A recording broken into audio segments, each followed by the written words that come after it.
देखो भाई सवाल 9, 12, 15, 18, 87 श्रृंखला में कितने पद हैं। सबसे पहले ये देखते हैं ये श्रृंखला कौन सी श्रृंखला है। देखिए यहाँ पे 9, 12, 15, यहाँ कितने का अंतर है 3 का, यहाँ कितने का अंतर है 3 का। तो ये श्रृंखला जहाँ पे अंतर समान होता है वो कौन सी श्रृंखला होती है, समांतर श्रेणी। कौन सी होती है, समांतर श्रेणी। ठीक है, यहां पर जो अंतर होता है इसी को बोला जाता है सार्वंतर। ठीक है, इसे किससे डिनोट किया जाता है, डी से। और ये पहला पद है, ये इसे बोला जाता है प्रथम पद। ठीक है, यहां पे सार्वंतर कितना दिया गया है 3, प्रथम पद कितना है 9। 87 श्रृंखला में कितने पद हैं। ठीक है, याद रखना Tn बराबर nवां पद बराबर होता है a plus n minus 1 into D. ठीक है, Tn की वैल्यू कितनी दी गई, nवां पद 87, a प्रथम पद कितना दिया गया है 9 प्लस n माइनस 1 और d कितना दिया गया है 3। इधर ये 9 माइनस कर दो, कितना बचा 78 और n minus 1 n minus 1 into 3 से ये डिवाइड कर दो, 3 दूनी 6 तिछाक 18 बराबर n माइनस 1, यानी n माइनस 1 बराबर कितना दे दिया गया 26। तो n की वैल्यू कितनी आ गई 27। इस श्रेणी में कितने पद हैं 27। ठीक है, इसी प्रकार ये पुलिस के आए हुए क्वेश्चन है। अगला देखिए एक और ऐसे ही सवाल, ये देखिए 15, 20, 25, 135 के बीच कितने पद हैं। ठीक है, कितने पद हैं ध्यान से समझना भाई। 15 यहाँ कितने का अंतर है 5 का, तो डी की वैल्यू कितनी आ गई 5। ठीक है, प्रथम पद कितना है 15, भाई लगा दो। 135 के बीच कितने पद हैं 15, 20, यहां से निकालिएगा Tn बराबर फार्मूला होता है a plus n minus 1 into D. Tn का मान कितना दिया गया 135, a का मान कितना दिया गया 15 प्लस n माइनस 1 और इंटू डी का मान कितना है 5। ये इधर माइनस कर दो, 135 minus 15 n minus 1 into D की वैल्यू क्या है 5। कितना बच गया 120 और ये 5 इधर डिवाइड हो जाएंगे n माइनस 1, तो यहाँ 5 से भाग लगा दो, कितना आ जाएगा 24। तो n का मान कितना आ गया 24 प्लस 1, कितना आंसर आ गया 25। तो के बीच कितने पद हैं, तो कितने पद हैं 25।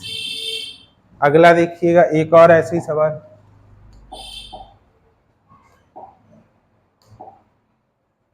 ये देखो समांतर श्रेणी से रिलेटेड सवाल है, ध्यान से सुनना। 10 में 14 गया, कितना बचा -4, तो डी का मान कितना आ गया -4। ए कितना दिया गया है 14, कौन सा पद पता करना है 14वां पद, यानी n का मान कितना दिया गया है 14। ठीक है, तो बताए Tn बराबर क्या फार्मूला बताया था a plus n minus 1 into D. A का मान कितना दिया गया है 14 प्लस n का मान कितना दिया गया है 14 माइनस 1 इंटू डी का मान कितना दिया गया है -4। थोड़ा कर लो 14 और ये कितना हो जाएगा 14 में एक या कितना 13 और गुणा कितना माइनस का 4, 13 चक्कू 52, 14 माइनस 52 कितना बच गया 12 में 4 गया 8 और 4 में 1 गया 3, माइनस का बचा 38। आंसर नंबर ये। एक और सवाल देखते हैं ऐसे ही, ये 21वां पद पता करना है इस श्रेणी में, ये भी समांतर श्रेणी है। देखिएगा 20 में 26 क्या कितना बचा, डी का मान कितना आ गया माइनस का 6, एन का मान कितना है 21वां पद पता करना है, ए का मान कितना दिया गया 26। सॉल्व कर लो भाई। टी एन बराबर फार्मूला क्या बताया था, A plus N minus 1 into D. T N पता करना है, ए का मान दिया गया है 26 प्लस एन का मान कितना दिया गया है 21वां पद 21 माइनस 1 इंटू डी, डी का मान कितना दिया गया है माइनस का 6। तो ये बताओ 26 प्लस 21 में गया 20 और 20 गुणा माइनस का 6, तो ये कितना हो जाएगा 26 प्लस ये माइनस प्लस माइनस 20 छंगा 120, तो ये माइनस का बचेगा, तो यहाँ 10 में 6 गया 4, इसी में आ रहा है बस ये आंसर माइनस का 94। ये समांतर श्रेणी से रिलेटेड सवाल थे। अगली बात समझना,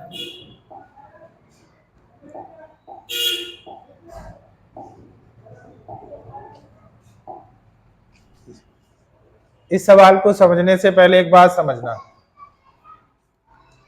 x plus A divide by x, बताओ भाई रिमाइंडर कितना आएगा, x से x ये कट जाएगा तो कितना आ जाएगा a।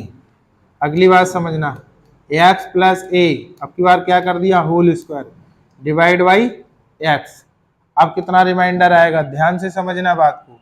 अगर इसे आप ध्यान से समझो, x प्लस ए का होल स्क्वायर लिखा है, इसका फार्मूला क्या होता है X square plus 2ax plus A square, इसे किससे डिवाइड करना है x से, तो x कितना आएगा यहाँ पे x, ये कितना हो जाएगा एक्स स्क्वायर, बीजगणित में जैसे किया जाता है माइनस घटाया जाता है, यहाँ कितना बच गया 2ax, अब यहाँ कितने का कितना लिखा जाएगा 2a, तो ये कितना हो जाएगा 2ax माइनस किया जाएगा, यहाँ घटा दिया कितना बच गया ए स्क्वायर, तो यहाँ रिमाइंडर कितना आ गया ए स्क्वायर। यहाँ से हमने ये सीखा, यहाँ कितना आ गया ए स्क्वायर। अब ध्यान से समझना इस बात को, ये अगर इससे कट जाता है, यहाँ ए लिखा है, यहाँ पावर कितना लिखा है 2, तो ये कितना आ गया ए स्क्वायर। ऐसे यहाँ पे हम कह सकते हैं x plus A divide by x, और अगर पावर एन है तो आर कितना आएगा, रिमाइंडर कितना आएगा ए की पावर एन। ठीक है, एक बात आपको ये समझनी चाहिए। अगली बात समझना,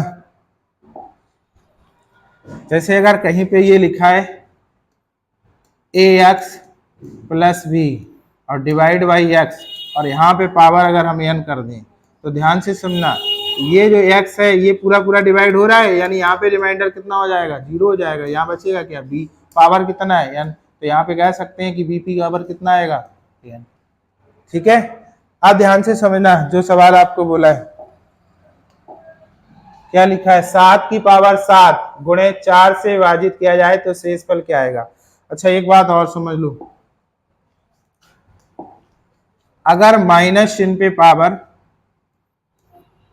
सम संख्या है तो हमेशा आंसर क्या आएगा प्लस में आएगा, माइनस चिन्ह पे पावर अगर विषम संख्या है तो क्या आंसर आएगा माइनस में आएगा।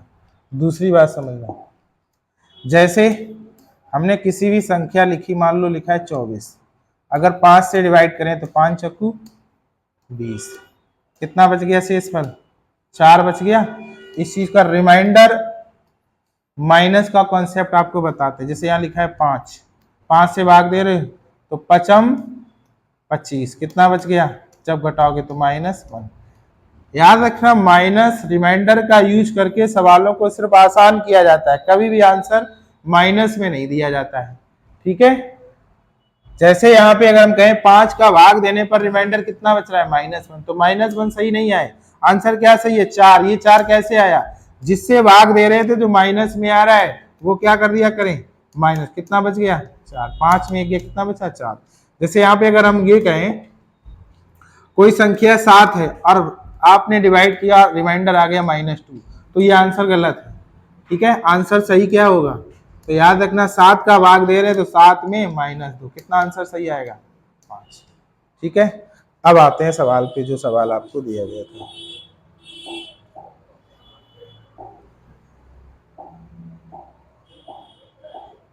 देखना ध्यान से समझना, 7 की पावर 7 को 4 से विभाजित किया जाए तो शेषफल ज्ञात कीजिए। देखिए 7 की पावर 7 डिवाइड बाई 4, इस 7 को आप क्या लिख सकते हो 8 माइनस 1 और पावर कितना 7 डिवाइड बाई 4। अब देखो 4 से ये पूरा पूरा विभाजित हो रहा है तो क्या रिमाइंडर बचेगा -1 की पावर 7, -1 की पावर 7। तो यहाँ की -1 पे पावर कैसी है विषम संख्या, तो क्या आएगा -1। अभी हमने आपको समझाया कि माइनस में कभी आंसर नहीं देते हैं, तो 4 से भाग दे रहे तो -1 आ रहा है, तो 4 में 1 घटा दो कितना आता 3, आंसर कितना आ गया 3। इसका आंसर क्या आएगा 3। अगली बात समझना, एक और सवाल देखते हैं ऐसे ही।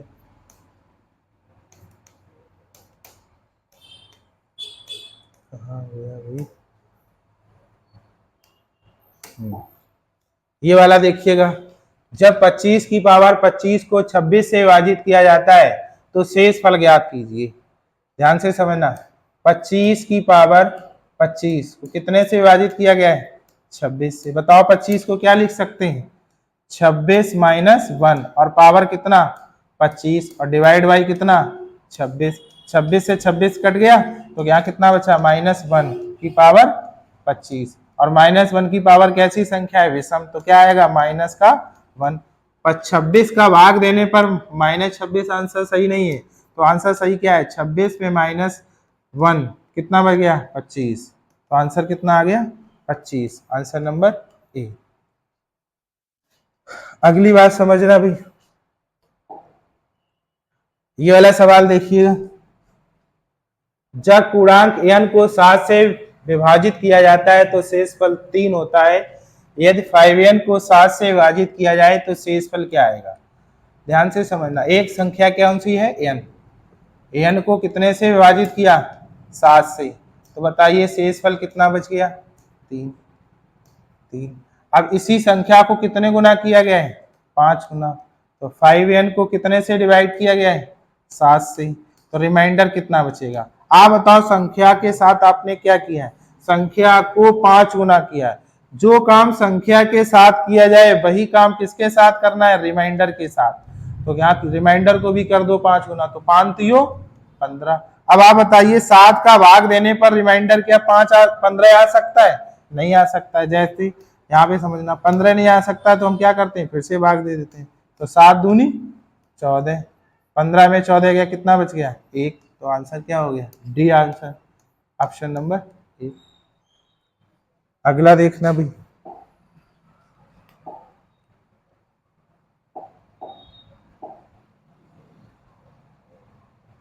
ये भी कराते हैं, ये वाला समझना भी, पुलिस में आया हुआ क्वेश्चन है, 3 अंकों की संख्या एबीसी है जिसमें ए 100वें स्थान पर है, बी 10वें स्थान पर है और सी इकाई के स्थान पर है। ये संख्या एबीसी रूप में पुनः लिखा गया हो तथा इसे 7, 11, 13 के लघुत्तम समवर्तक से विभाजित किया गया हो तो परिणाम क्या आएगा। ध्यान से समझना भी सवाल, याद रखना 7, 11 और 13 ये बहुत वेरी इंपॉर्टेंट है। 7, 11, 13 बहुत एग्जामों में आते हैं, तो 7, 11, 13 का जो एलसीएम आता है, सारे प्राइम नंबर हैं तो तीनों सभी का मल्टीप्लाई करा दो कितना आएगा 1001। 1001 अगर किसी संख्या को 1001 से विभाजित किया जाए और नंबर 3 पे रिपीटेशन में हो, जैसे लिखा है एबीसी एबीसी, तो याद रखना जो भागफल आएगा वो क्या आएगा एबीसी, आंसर नंबर ए। आप देखो चेक भी कर सकते हो, देखो यहाँ पे ऐसे, जैसे मान लो लिखा है 3, 4, 5 और 3, 4, 5, आप कितने से भाग दे रहे हो 1001 से, तो कितनी बार जाएगा 3 बार, तो कितना आ जाएगा 3003, कितना बच गया 4, 5, 0, 4, 5, 3 कितना आ गया 4, तो कितनी बार जाएगा 4 बार, तो 4, 0, 0, 4 कितना बच गया 0, 0, 5 और बाद में 5, फिर कितनी बार जाएगा 5 बार, 5, 0, 5 पूरा कट गया, कितना आया 3, 4, 5, 3, 4, 5, 3, 4, 5, यही तो नंबर रिपीट थे 3 तो याद रखना 1001 से जब भाग दिया जाता है, अगर 3 पे रिपीट हो रहे हैं तो जिस संख्या से भाग जो संख्या रिपीट हो रही है तो भागफल वही आएगा आपका 3, 4, 5। एक चीज और समझना भी,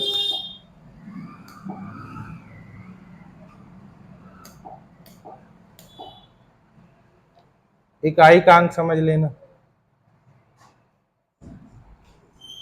853452 मल्टीप्लाई 226 1300 गुणनफल में निम्नलिखित में कौन सा इकाई का अंक है? बहुत ही आसान है, यूपीपी असिस्टेंट रेडियो ऑपरेटर में 2024 में आया है। देखिए यहाँ पे इकाई का अंक पूछा गया तो इकाई के अंक से गुणा करा देते हैं। 3 दूनी 6, तो कितना आया 6।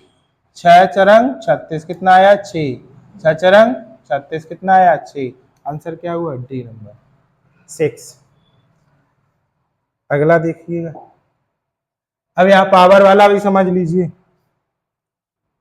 जब पावर वाले हो तो याद रखना, जो पावर हो उसमें लास्ट की 2 डिजिट में 4 का भाग देते हैं। जैसे यहाँ पे 13 लिखा है, 13 में 4 का भाग दो, 4 तियो 12, कितना बच गया 1, तो यहाँ पे लिखेंगे 7 की पावर 1 गुणा, यहाँ 47 लिखा हुआ है तो 4 का भाग दो, 11 चौक 44 होते हैं, यानी 9 की पावर 3।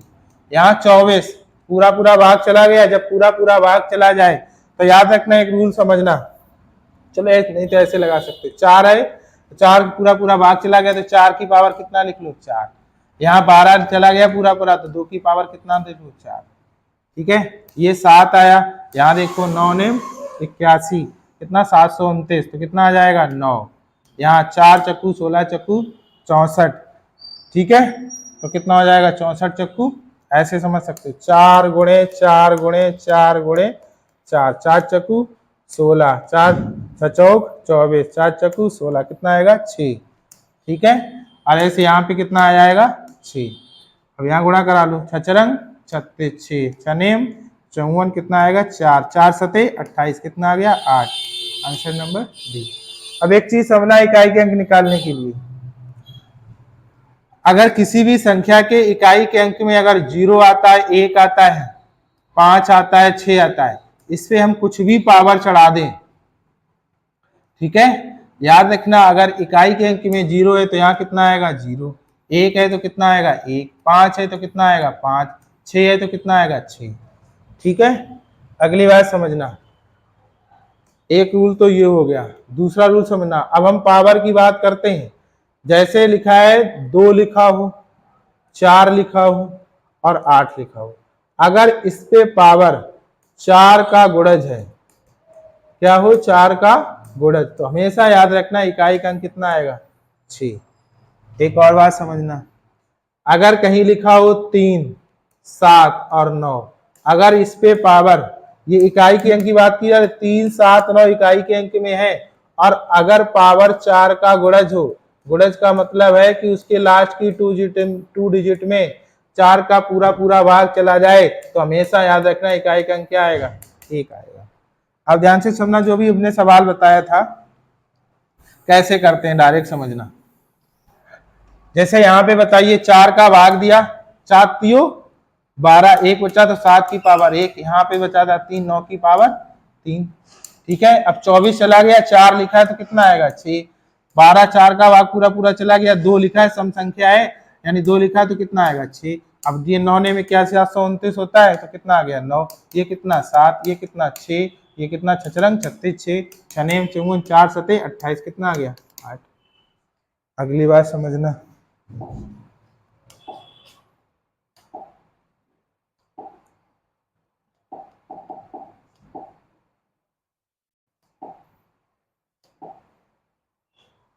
ये समझना 3600 के कितने गुणनखंड होंगे। 3-4 बातें समझना भाई। पहले 3600 को तोड़ लो प्राइम फैक्टर में, तो 36 गुणे 100 बोल सकते हो। ठीक है, 36 को 9 चौक 36 होता है, तो 2 की पावर 2 और 3 की पावर 2 और 100 होता है 25 चक्कू 100, 2 की पावर 2 और 5 की पावर 2, तो 2 की पावर कितना हो गया 4 और 3 की पावर 2 और 5 की पावर 2। अब ध्यान से ना 2-3 बातें आपको बताते हैं। आपसे बोला गया कुल गुणनखंड कितने हैं, अगर आपसे कुल गुणनखंड पूछे जाए, कुल गुणनखंड, तो कैसे निकालते हैं। जो भी प्राइम नंबर में पावर है उसमें एक एक जोड़ देते हैं। 2 की पावर यहाँ कितना लिखा है 4, तो 1 जोड़ दो, 4 में 1 जोड़ेंगे कितना 5, यहाँ 2 लिखा है तो 1 जोड़ दो कितना हो जाएगा 3, यहाँ 2 लिखा है 1 जोड़ो कितना हो जाएगा 3, तो कितना आंसर आ गया 13 का 9 बना 45। इस सवाल का आंसर क्या आएगा? 45। अब समझना, कुल गुणनखंड ये हो गए। अगर आपसे सम गुणनखंड पूछे जाएं कि सम गुणनखंड कितने होंगे, तो सम गुणनखंड कैसे निकालते हैं? जो 2 की पावर हुआ करे उसे सेम रख लिया करो, बाकी सभी वही कार्य करना। एक एक पावर में एक एक जोड़ दो। 2 लिखा है तो कितना लिखा जाएगा? 3। 2 लिखा है तो कितना लिखा जाएगा? 3। 4 तियो 12, 12 तिया 36। अब आ जाओ, इसी प्रकार से विषम गुणनखंड भी जान लीजिएगा। विषम गुणनखंड कितने होंगे?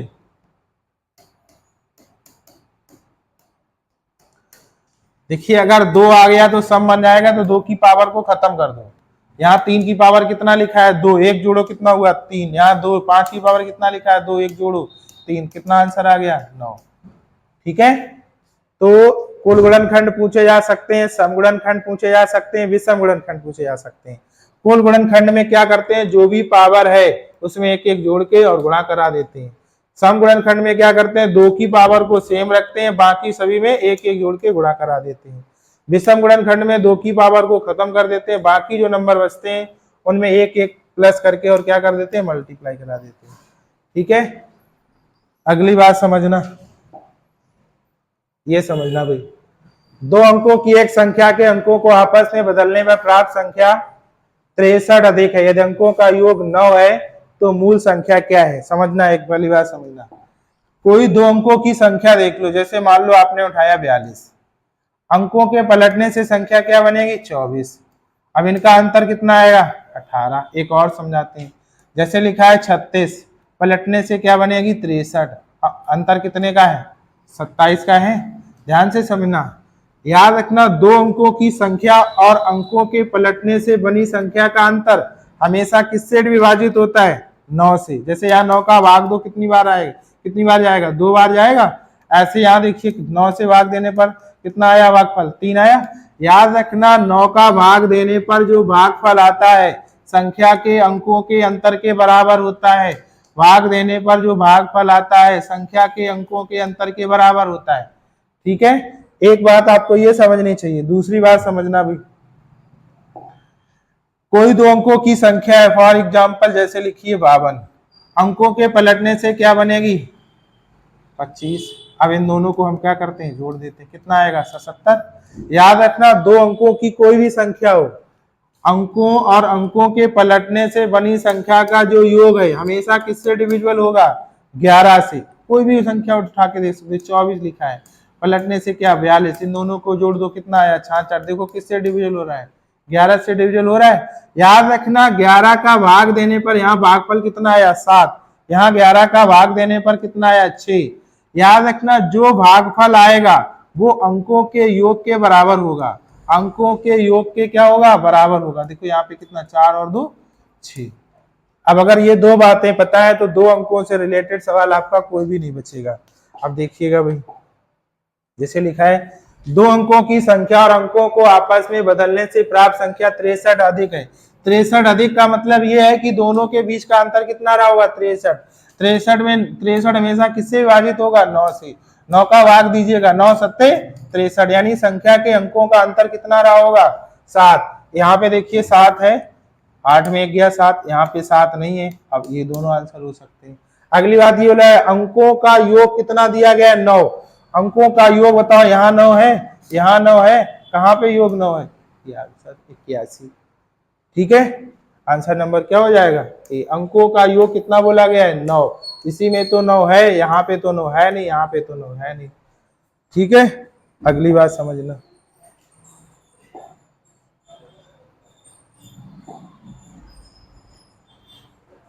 इसके लिए ध्यान से समझना भाई। 6, 8, 10, 12, 14, 40 का योग ज्ञात कीजिए। इसके लिए फार्मूला देखना, ये देखिए 8 में 6 गया 2, 10 में 8 गया 2, 12 में 10 गया 2, सार्वंतर समान है तो एक ऐसी श्रेणी है समांतर श्रेणी। समांतर श्रेणी के योग का फार्मूला होता है SN बराबर n/2 2a प्लस n-1 और इंटू d। ठीक है, और यहाँ पर कितने पद? 40 है, लिखा है लास्ट नंबर 40। तो पहले ये आपको ये देखना पड़ेगा टोटल पद कितने हैं, टोटल पद। तो Tn बराबर क्या फार्मूला बताया था? a प्लस n-1 और इंटू d। तो सबसे पहले बताइए लास्ट वाला पद कितना दिया गया? 40। तो 40 बराबर ए की वैल्यू क्या है 6 प्लस एन पता करना है, n-1 डी कितना दिया गया है 2। तो 40 में 6 गया, कितना बचा 34, और ये 2 का भाग लगा दो और n-1 2 से काटोगे 17, यानी n का मान कितना आ गया 18। एक चीज और समझना, यहीं पे अगर किसी भी समांतर श्रेणी का प्रथम पद दिया जाए और अंतिम पद दिया जाए और यहाँ पदों की संख्या दी जाए तो डायरेक्ट फार्मूला योग का होता है n/2 प्रथम पद और प्लस लास्ट पद। ठीक है, अब यही वाला फार्मूला लगा दो। n का मान कितना दिया गया था 18/2, प्रथम पद कितना दिया गया है 6, अंतिम पद कितना दिया गया है 40। ठीक है, 2 से काट दो कितना आ गया 9, और 40 और 6 कितना हो गया 46, 46 गुणे 9, 9 छाक 54 और 9 चौक 36, 9 छाक 54, 9 चौक 36, 36 और 5 कितना हो गया 41, 414, आंसर नंबर डी। ठीक है, अगला देखिएगा 87 में कितने पद है, ये तो शुरुआती में करा चुके थे। ठीक है, ये एक प्रकार का ये सवाल और है, वो और देख लोगे। एक संख्या 119 से विभाजित करने पर 19 शेष बचता है, यदि इसे 17 से विभाजित किया जाए तो क्या शेषफल बचेगा। एक संख्या क्या है m, ठीक है, m को कितने से 119 से विभाजित किया, तो बताइए रिमाइंडर कितना बच गया 19। अब इसी संख्या को किससे विभाजित करना है 17 से। अब आपसे पूछा गया शेषफल क्या बचेगा।